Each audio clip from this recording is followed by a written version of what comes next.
Hi YouTube. We're here with the CMPro ASH26. It's been sitting in my basement waiting for me to give it some TLC, and I've been persistently avoiding it. And it's going to be awesome when it's done. But anyway, so I had a couple of different things I wanted to get done today, just to knock them out fairly easy. The first of which is this landing gear assembly, which I've taken the factory wheel off and put on a much lighter, softer wheel. It has a self-locking mechanism so that when it gets down, it's locked. Eventually it will have a servo linkage attached, so it won't be allowed to come out of that locking position. And then this little linkage here will push down and open the door. So that's pretty cool.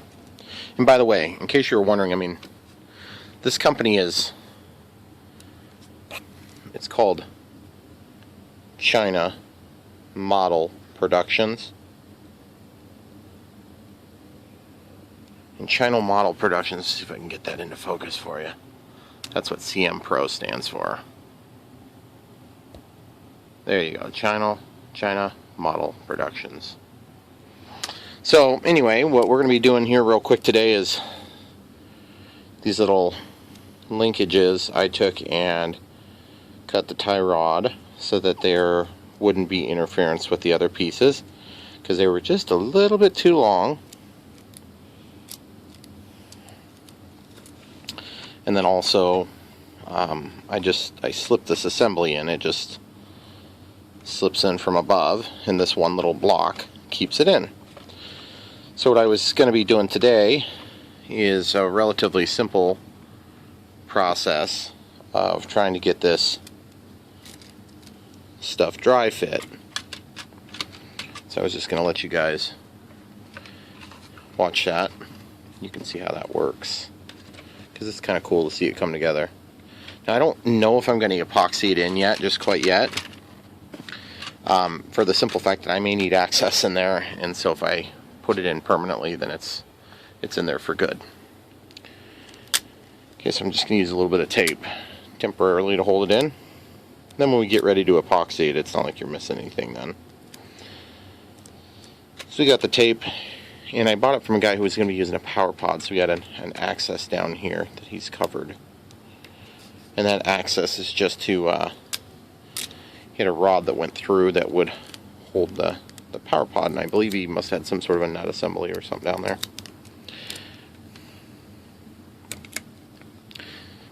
Okay, so that's taped in there flush.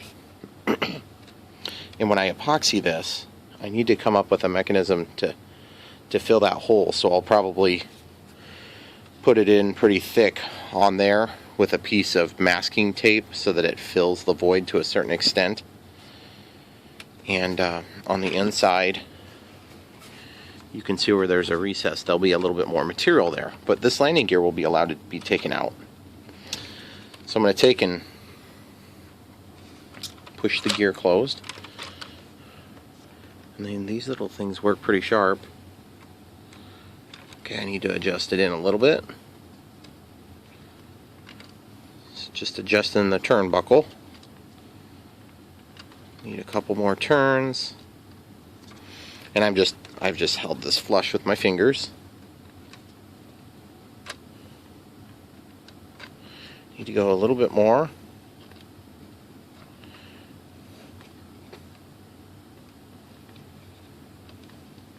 Okay, and a little bit more still, so that they're just about touching the two plastic pieces. I'm be able to hold it here so we can get some light in there. Oh, still a little bit more. Goodness gracious, I wasn't kidding, was I? It's pretty much all the way in there. I may need to trim that even more a little bit. So then these things just You just open up. Let me get the forceps to help with this. That's one thing about those T-wing planes. They like to flip over on you. So be careful as you're working. We were going to also look at some canopy stuff tonight too, because I can get that epoxied in now and have that taken care of.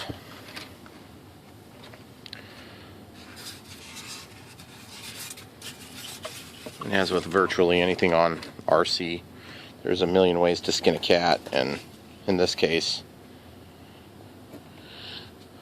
I can stop it from spinning by putting in that styrofoam. It works pretty good. Okay, so take my forceps here, get those things in such a way so that I can support the plastic so it doesn't break. Can't replace that easily.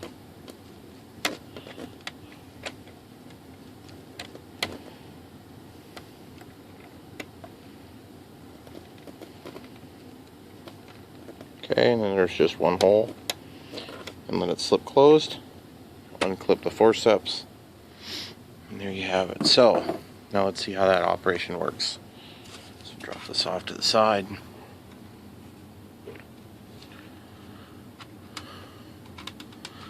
So it's not pulled tight, but let's see if we can pull it tight. Looks like this back portion doesn't want to pull completely tight. And that's full retraction. So with it fully retracted, let's see if we're getting any binding. Feels good-ish. There might be... I wonder if we're hitting. I don't know if you guys can see, but there's that rod that comes through that little turnbuckle might be hitting.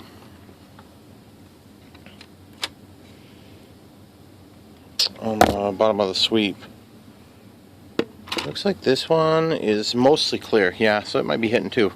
So we just need to trim a little bit more material off of that. So let that spin around so it doesn't damage itself.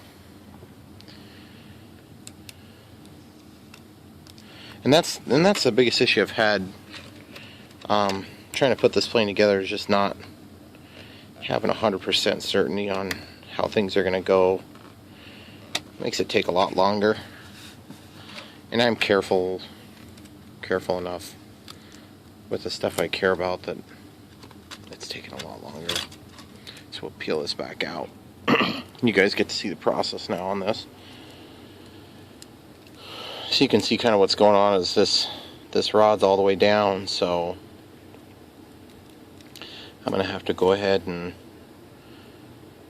probably have to unscrew this a little bit. See how it's backing out of that side. And ironically enough, it was super easy to cut this thing. I'm just going in about half of the threads, and I already took off about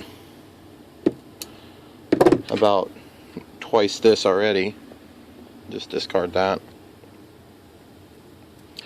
We'll take off the other side as well. We're going to take about half of that as well. Now, you wouldn't have to do this, but you could cut it this way too.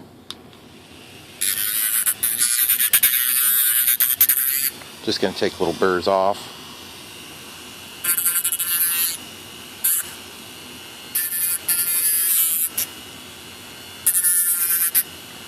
Using a cutter like that will cause these things to get pretty sharp, and then they'll rip open the hole too wide. Okay, so we're going to get that in there. And once we have this totally done, then what we'll do is we'll actually take and maybe put like just a small drip of glue, and we'll be allowed to kind of get it to stay together in a more permanent fashion. Even if it's not completely 100% permanent, you could still adjust a little bit. It's just going to be hard to spin.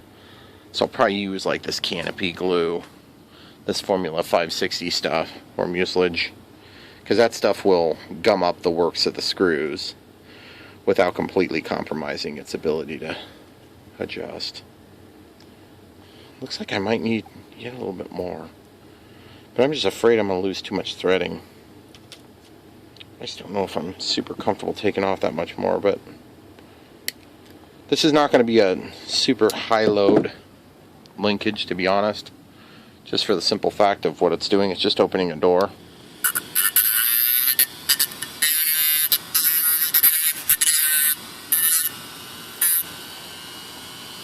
I mean, adjusting the landing gear out is certainly no minor detail. It's very critical.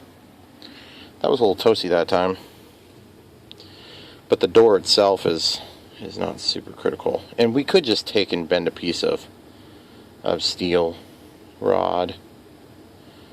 Ooh, that's wonderful. Okay, good. So now let's go ahead and try this again. And I may have to glue on a piece of rubber band or something that pulls those to a closed position.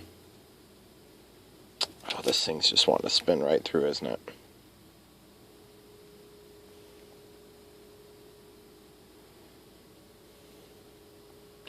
You know what? I think I'm just gonna get on with it with the glue, because I don't think it's gonna be really gaining us much to weight. This glue is not super fast acting, I can tell you that. So that's the one big drawback. You see it's like super milky, and so that milky glue will hopefully coat the threads.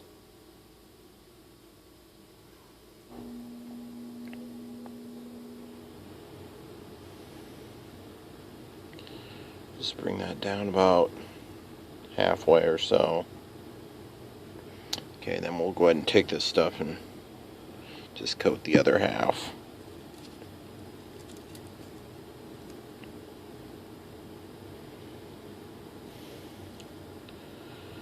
We'll see if it starts, which it looks like it's, nope, it's just spinning the top one.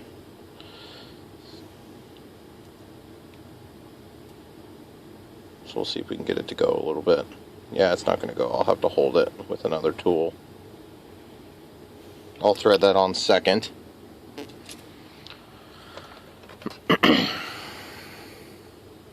Holding the outside of the threads here is not always such a great plan, but it'll work okay for this. Now I can hold just the shaft part.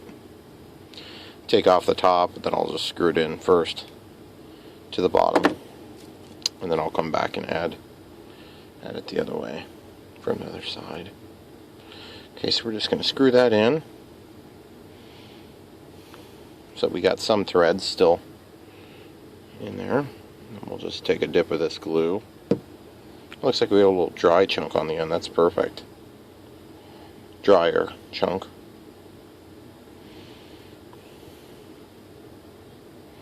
Of course, it seems like it's wanting to spin, which is nice. Maybe I can just grab this plastic housing. Oh yeah, that worked. Okay, great. Okay, so this glue, guys, is the glue I used on the canopy, so it should give us some flexibility, and it should definitely be a removable situation. Alright, so now we're going to just dangle that back into the opening. Go ahead and dry fit this again with the tape. Just make sure the frame is sucked down tight to the fuselage. We'll actually resituate ourselves again so we can get the light. Okay, so now we'll hold this shut. And forceps.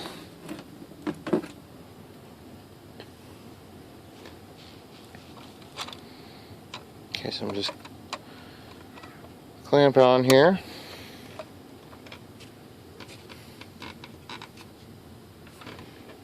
that pretty tight now, don't I? I went just a little bit tighter with my mechanism so I could get a good closure on it.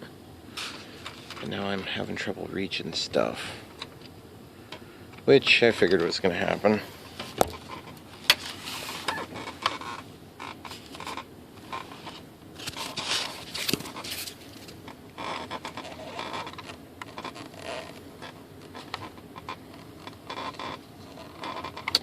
I'm guessing you guys can't see this real hot right now. I apologize in advance for that.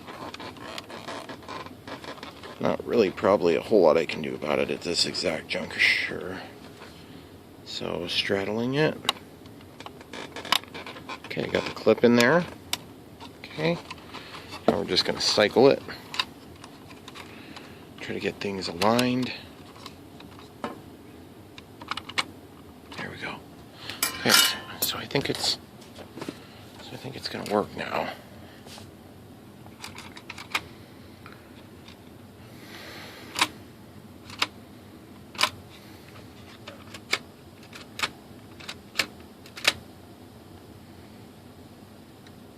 Wish I could get that slop out of there.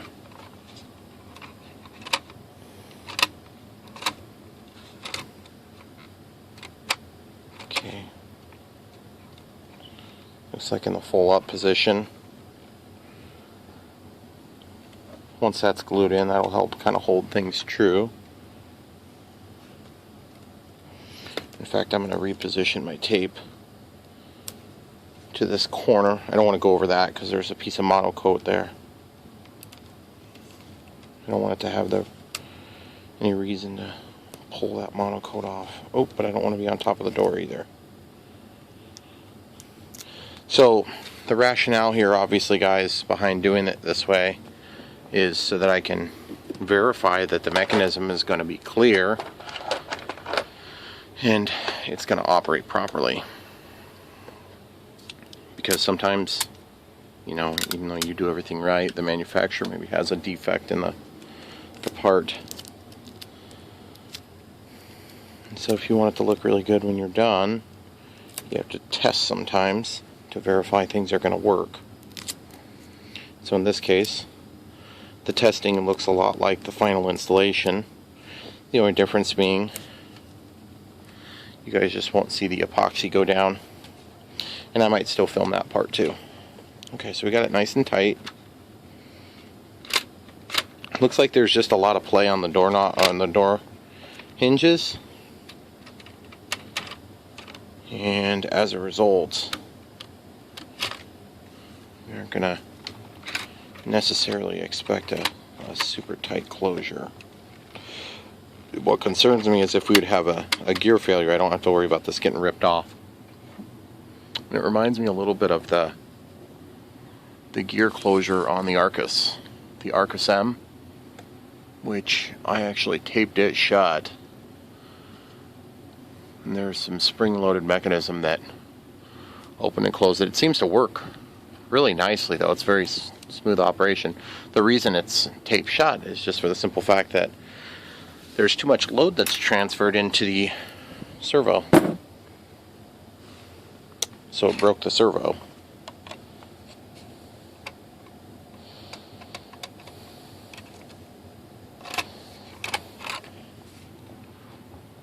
So there you have it, guys.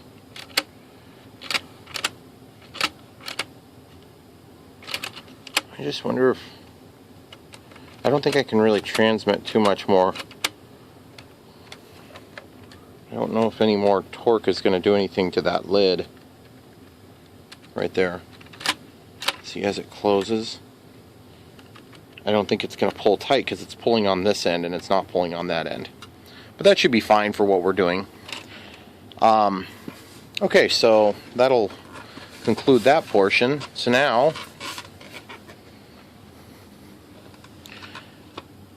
the next and only step left on that, once all that glue's dried on the turnbuckle, and of course this wire won't be sitting on top of it at the end of the day. But I had to know where that tire was going to go so that I can get my linkage for the rudder.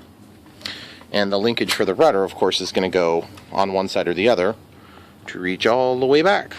So Thanks for watching, guys.